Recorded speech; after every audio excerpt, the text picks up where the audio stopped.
একবার মুসা আলাইহিস সালাম আল্লাহর কাছে আবদার করলেন, হে আল্লাহ, আমি আমার কওমের সবচাইতে বড় গুনাহগার বান্দাকে দেখতে চাই। পরের দিন সকালে মুসা আলাইহিস সালামকে এক ব্যক্তিকে দেখানো হলো যে তার বাচ্চাকে নিয়ে জঙ্গলের দিকে যাচ্ছিল।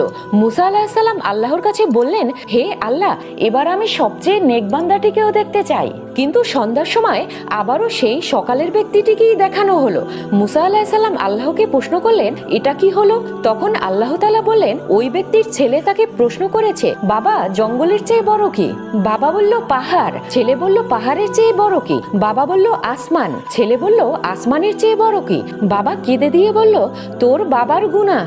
ছেলে বলল, গুনার চেয়ে বড় কি? বাবা খুশি হয়ে বলল, আমার আল্লাহর রহমত আর ক্ষমা। আল্লাহ তাআলা ইজ্জতের সাথে বললেন, হে মুসা, ওই ব্যক্তির অনুশোচনা এবং আমার প্রতি অগাধ বিশ্বাসে আমি এতটাই খুশি হয়েছি যে তাকে গুনাহগার থেকে নেক বান্দা বানিয়ে দিয়েছি। সুবহানাল্লাহ।